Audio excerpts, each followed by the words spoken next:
네, 오늘은 고려하도록 하겠습니다. 여러분 106페이지 한번 펴보실래요? 자, 고려는 후삼국을 통일한 거, 태조 왕건의 나라로 너무나 유명하지요. 일단 우리가 후삼국이라고 하는 것은 기존에 있었던 원래 있었던 고구려 백제 신라가 신라로 한번 통일이 됐죠. 통일신라. 신라로 통일된 이후에 그 위에는 사실 발해가 또 생기죠. 그런데 신라의 중앙 정부가 힘이 약해지니까 지방 세력들이 점점 성장을 해서 이전에 있었던 그 지역에서 잘 나갔던 나라들을 표방하면서 자신들이 그 후에다, 뒤를 잇는다 이렇게 주장을 하게 되는 거죠. 그래서 등장했던 나라가 후 백제, 그렇죠. 또 하나는 후, 그렇죠. 고구려. 우리가 이거를 하나, 둘, 셋, 후 삼국이라고 합니다. 근데 이 후 삼국을 통일한 게 바로 그 유명한 태조, 그렇죠. 왕건이라는 거죠. 태조 왕건. 자, 한번 쭉 보겠습니다. 본문 먼저 볼게요. 자, 왕건은 태봉의 장군으로서 후백제의 영토인 나주를 점령하는 등 큰 공을 세워서 수상, 시중의 자리에 올랐대요. 보시면 원래부터 왕건은 왕이 아니었고 궁의 밑에 있었다는 것이죠. 보시면 여기 보면 이 나주 지역, 이 지역, 이쪽 지역이죠. 이 지역을 건국 전에, 고려가 건국되기 전에 왕건이 점령을 한 지역인데 이 지역이 굉장히 이제 경제적으로나 해상 무역이나 이런 면에서 되게 중요한 지역이기 때문에 왕건에게 큰 힘이 됩니다. 그리고 보시면 태봉의 그럼 원래 왕은 누구죠? 후고구려 태봉 막 이렇게 이름 바뀌죠. 보시면 그 사람 바로 그 유명한 궁예죠. 궁예.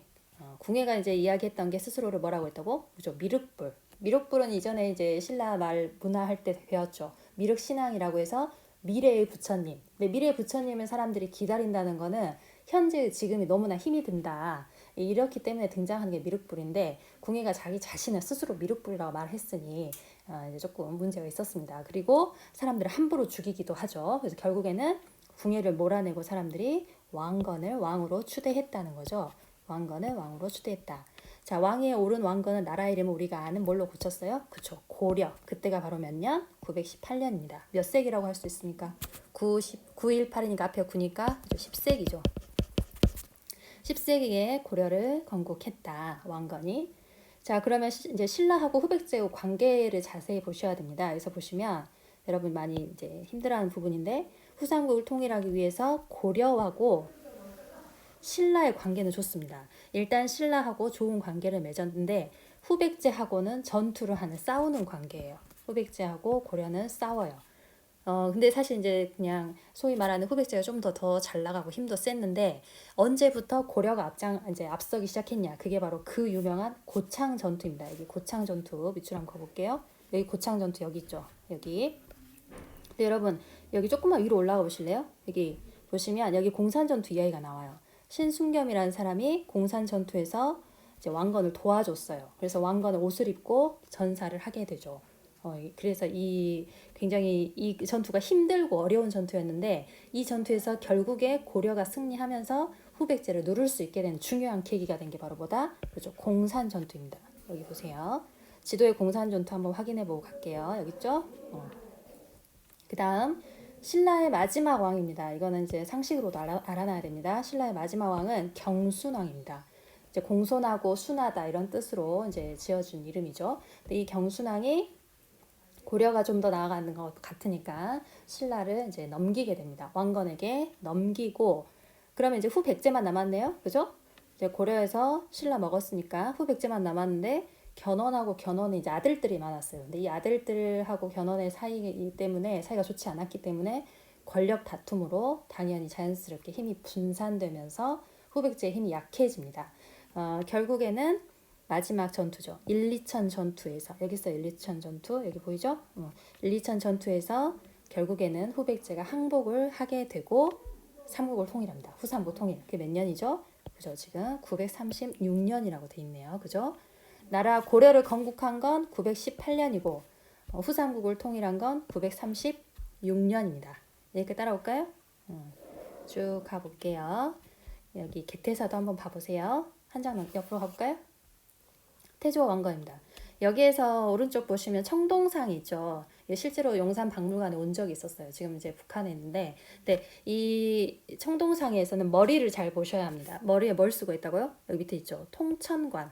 통천관은 누가 쓰는 거예요? 그죠? 황제가 쓰는 겁니다. 그러니까 한마디로 이 통천관을 쓴 왕건은 자기 자신을 뭐라고 생각한 거죠? 그죠? 황제급이다, 황제다 이렇게 생각을 한 거예요. 자, 여러 정책을 한번 쭉 볼게요. 일단 가장 중요한 거 고려 여기서 말하는 태조는 당연히 왕건입니다. 왕건 태조는 고려가 누구를 계승했다고? 그죠? 후 고구려를 계승했다. 건국 직후부터 북진 왜? 후 고구려의 땅은 상당히 북쪽이죠, 위쪽이죠. 그래서 이제 왕건의 경우에는 북쪽으로 진출 나아간다라는 뜻으로 북진 정책을 추구합니다. 그리고 옛날 신라나 후백제 유민들도 모두 다 그리고 심지어 발해의 유민까지도 모두 다 함께 포섭하는 적극적인 민족 통합 정책을 펴니다. 그러니까 한마디로 크게 통일을 다시 하려는 거죠. 자, 근데 지방에 이미 여러 호족들이 다 자리를 잡고 있죠. 여러분 우리 통일신라 말에서 배웠었잖아요. 그래서 이 지방 호족들을 잘 아울러야 했기 때문에 그들하고의 적극적인 관계 모색, 좋은 관계를 만들기 위해서 혼인 관계를 맺습니다. 그래서 결혼을 되게 많이 합니다. 보시면 지방의 유력 호족과 혼인 관계를 맺고 일부에게는 왕씨 성을 내리기까지 합니다. 관직이나 토지를 주기도 하고 호족을 포섭하기 위해서 굉장히 많은 노력을 했다는 거죠. 호족을 포섭하기 위해서 많은 노력. 그리고 일반 사람들이 너무나 많은 전투와 이 분열로 고생을 했죠. 그래서 백성들의 고통을 줄여주기 위해서 세금도 줄여주고 빈민도 구제하고 그러니까 민생을 보통 사람의 생활을 안정시키려고 많은 노력을 했습니다. 여기 민생 안정. 자, 쭉 한번 가볼게요. 여기서 정말 중요한 제도가 두 개 나오네요. 그죠? 태조는 각 지역의 호족 세력을 회유하고 통제하기 위해서 이제 꼬드기고 잘 관리하기 위해서 두 개의 제도 이거 중요합니다. 별표 해주세요, 여러분. 별표. 사심관 제도와 기인 제도를 활용했다. 사심관이라는 거는 대표적으로 관이니까 공무원, 관리를 뜻합니다. 관직인데 그 지역, 어떤 지역의 호족에게 관리로서, 공무원으로서 나의 신하로서 그 지역을 관리해라라는 관직을 내려주는 거예요. 그러니까 대표적인 사심관이 신라의 마지막 왕이었던 경순왕 있죠? 경순왕의 이름은 김부이거든요. 근데 이 경순왕 김부에게 경주 지역의 사심관으로 임명을 해줍니다. 그래서 그 지역에 영향력을 행사하면서도 고려, 즉 왕건의 밑에 있는 걸로 이제 한마디로 라인을 잡는 거죠. 자, 그래서 호족에게 사심관의 직책을 주어서 지방 통치를 책임지게 하고 호족의 자제들, 그러니까 아들이죠. 호족의 자제들을 기인이라고 하여 수도의 인질로 와 있게 합니다. 그러니까 지방에 있는 호족, 아버지 호족이 함부로 하면 아들의 목숨이 이제 보장을 받을 수 없겠죠. 그래서 말 잘 들을 수밖에 없는 거죠. 사심관과 기인 제도를 활용합니다. 이거 중요합니다. 별표 해주세요, 여러분. 자, 그리고 후손에게 지켜야 할 교훈을 담은 거 10가지. 그걸 뭐라고 해요? 그죠? 후뇨 10조라고 합니다. 이것도 중요합니다. 후뇨 10조. 후뇨 10조. 후뇨 10조까지. 쭉 우리 발의 이야기 잠깐 한번 더 해볼까요? 아까 여기 나와 있죠. 하나, 둘, 셋, 넷. 위에서 네 번째 줄. 발의 유민도. 유민이라는 건 여러분 남아있는 사람을 뜻하거든요. 발해는 망했는데 발해 안에 속해 있던 사람들은 남아있잖아요. 그래서 그걸 유민이라고 하죠. 그럼 그 사람들이 다 갑자기 죽어버렸냐 없어졌냐 그것은 아니잖아요. 그 사람들을 고려 안으로 이렇게 받아들여 줍니다. 대표적인 발해 유민으로서 가장 이제 높은 계층 중에 한 사람이 바로 발해의 세자, 그러니까 이제 차기 왕권을 이제 기대했던 사람 대광현이라는 사람이 있거든요. 이름 한번 써볼까요? 대광현.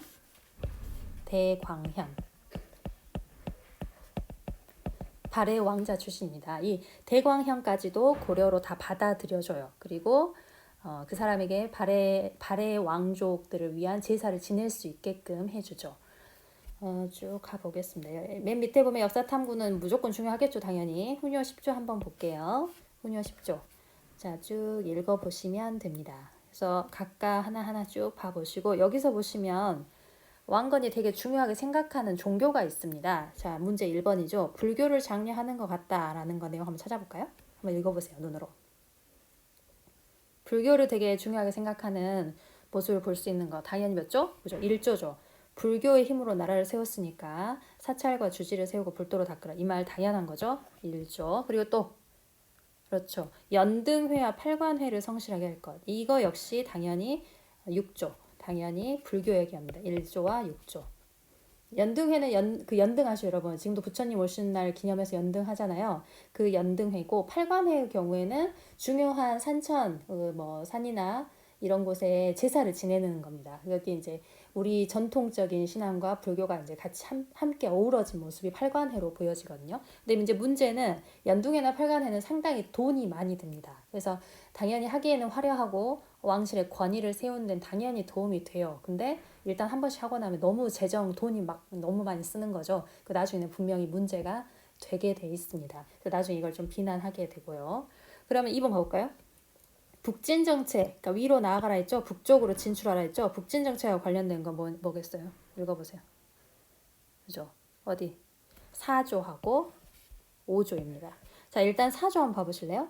중국의 풍습은 억지로 따르지 말고 거란, 여기서 중요한 게 이제 거란입니다. 거란. 거란의 것은 다름으로 본받지 말래요. 거란 싫어 이런 뜻이잖아요. 왜 거란을 싫어할까요? 여기서 이제 중요한 힌트가 바로 그거죠. 고구려의 옛 땅에 선 나라가 바로 어디죠?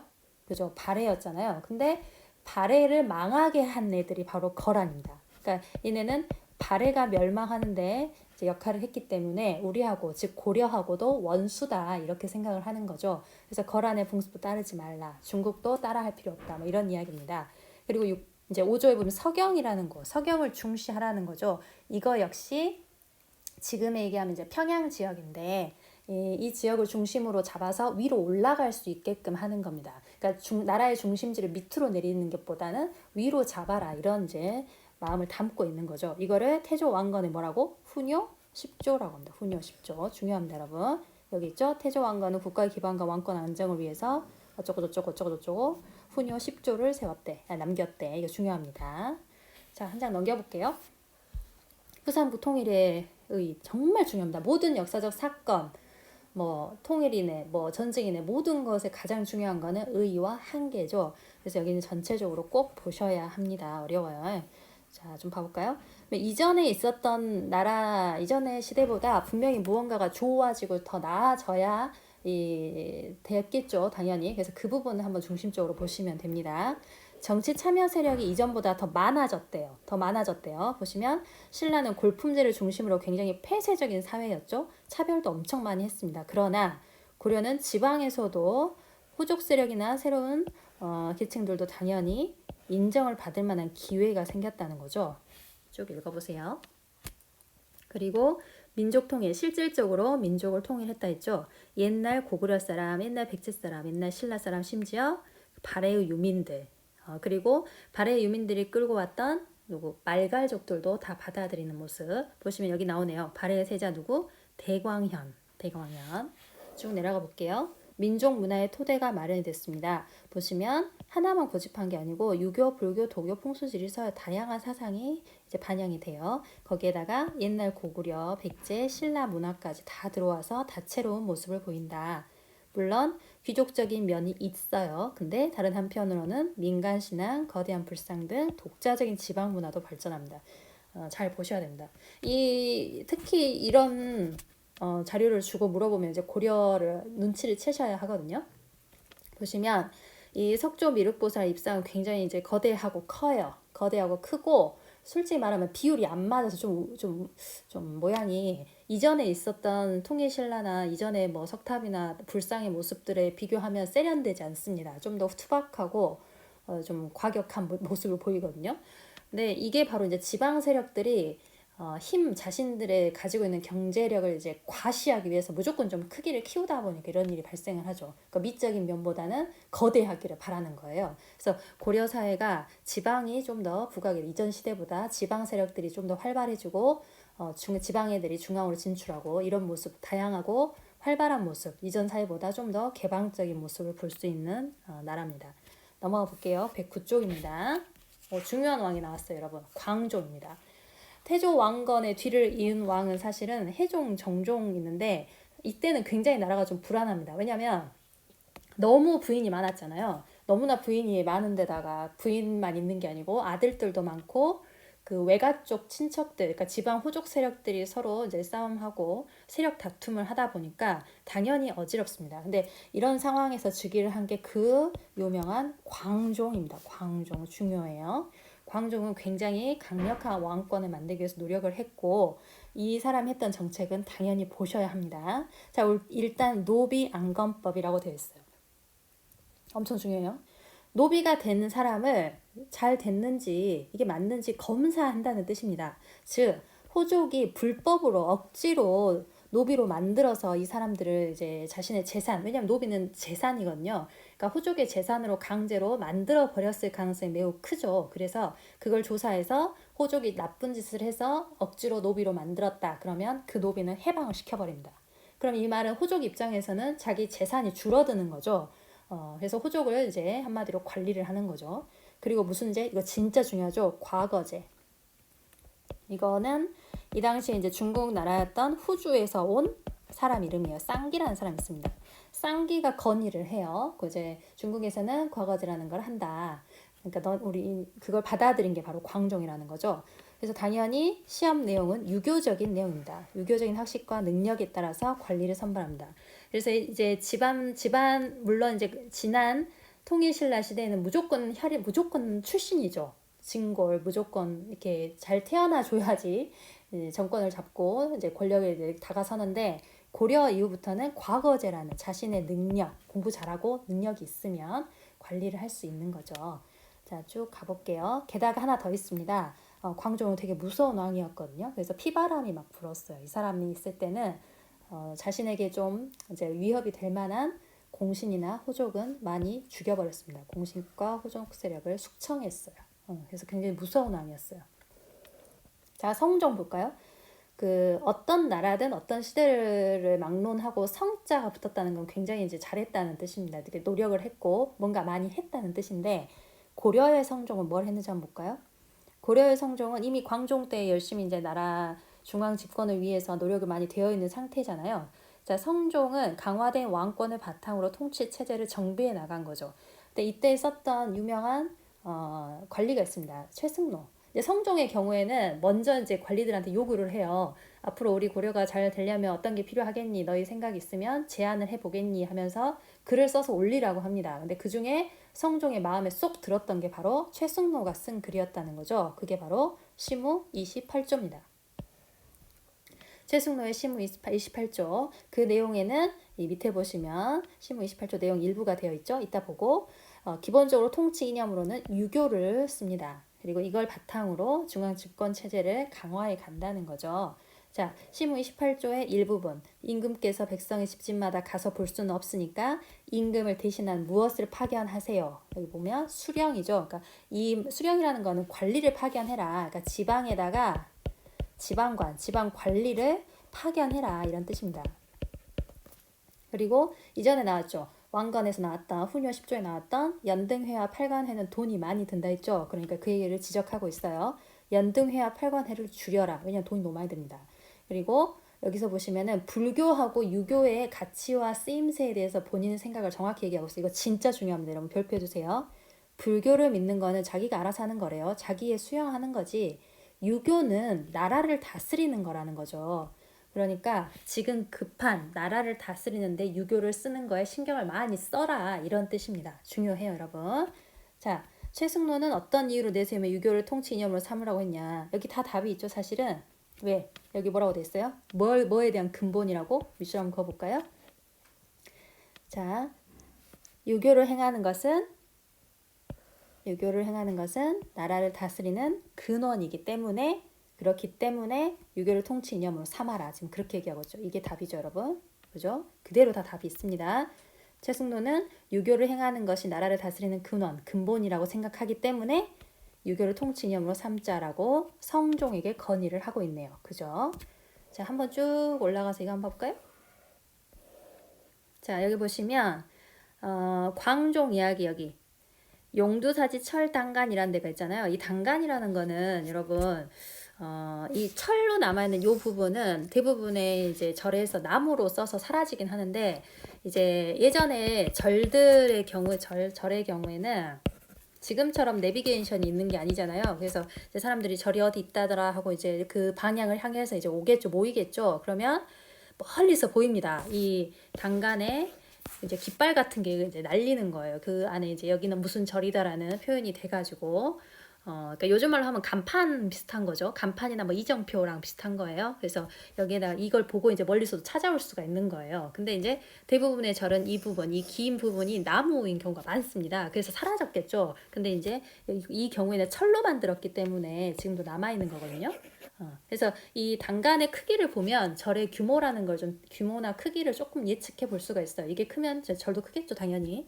근데 여기 보시면 단간에는 광종이 썼던 연호가 있습니다. 연호를 썼다는 거는 그 시기, 그 시대, 그 시간을 장악했다. 내가 그 시간에 최고다라는 뜻이기 때문에 자신을 반드시 황제라고 생각한 사람이 쓰는 거예요. 보시면 이때의 연호 뭐라고? 그죠? 준풍이 새겨졌다 했죠. 준엄한 바람, 무서운 바람. 그리고 이거 하나만 쓴 게 아니에요. 광덕도 썼어요. 광덕, 준풍. 중요한 힌트입니다. 광종을 물어볼 때 중요한 힌트로서 작용하겠죠. 당연히 광종의 연호, 뭐 광덕, 준풍. 중요합니다, 여러분. 중요해요. 밑에 문제 한번 풀어볼까요? 109페이지 밑에 문제 한번 풀어보세요. 왕건의 신하가 된 누구? 아니야, 궁예의 신하가 된 누구? 그죠? 왕건. 태조 왕건은 혼인 정치에 관직, 토지 수여, 수여는 줬다는 거예요. 땅 줬다. 관직이나 토지를 주고 누구를 포섭했다고? 그죠? 지방에서 힘께나 쓰는 호족을 포섭합니다. 광종 무슨 법? 진짜 중요하다 했죠? 노비 안검법. 노비 안검법. 노비 똑바로 그 사람 진짜 노비 된 거 정당해? 맞아? 검사할 거야. 이런 뜻입니다. 그러니까 한마디로 호족의 경제력을 깎아먹는 거죠. 자, 그 다음 2번. 왕건은 고구려 계승 맞습니까? 네, 맞죠. 그래서 나라 이름 뭐라 했어요? 고려라고 했습니다. 동그라미. 왕건은 발해 받아들였나요? 대표적인 사람 그죠? 대광현 맞죠? 광종은 최승로의 시무 28조 아니죠. 최승로의 시무 28조는 누구예요? 그죠? 성종 X겠네요. 자, 우리 이제 학습지 볼게요. 오늘 굉장히 많이 했습니다. 여러분 제가 좀 꼼꼼히 봤어요. 학습지 4단원 이제 쉽게 풀 수 있어야 됩니다. 자, 처음에 후고구려의 궁예가 실정이라는 것은 정치를 이제 실수했다, 잘못했다 그런 뜻입니다. 궁예가 잘못을 했어요. 그러다 보니까 궁예한테서 누구한테로 권력이 넘어가죠? 그렇죠? 왕건에게 권력이 넘어가죠. 그렇게 해서 왕건이 나라 이름을 바꾼 게 바로 뭐다? 고려였죠? 고려 몇 년이었을까요? 그죠? 918년. 자, 보시면 2번 신라하고는 나쁘게 지냈다고 했어요. 잘 지냈다고 했어요. 그죠? 친선 관계라 했죠. 친선. 대신 후 백제하고 사이가 좋지 않았다. 무슨 전투? 그죠? 고창 전투 이후에 고려가 앞서게 됩니다. 신라의 마지막 왕이 누구라고? 그죠? 경순왕 스스로 나라를 넘겼다 했죠. 고려에. 견훤이 아들하고 싸우다가 먼저 고려로 넘어옵니다. 나라가 이제 날리겠대요. 후백제는. 결국에는 후백제는 항복을 하는데 그 전투가 뭐다? 그렇죠. 1, 2천 전투라고 했죠. 지도로 봤습니다. 자, 후 삼국이 통일됐네요. 몇 년? 936년. 중요한 연도이기 때문에 좀 알아두면 좋겠습니다, 여러분. 몇 세기라고? 그렇죠. 10세기죠. 10세기. 자, 후 삼국 통일에 의해 한번 써볼까요? 자, 뭐라고 쓰면 될까요? 지방하면 무슨 세력이 가장 이제 중요한 세력이죠? 그죠? 호족이죠. 지방의 호족 세력과 새로운 사상을 가진 신라마 지식계층이 건국을 주도해서 이거 중요하죠, 여러분. 신라에 비해서 발전된 모습이죠. 뭐 정치 참여 세력의 폭이 넓어졌습니다.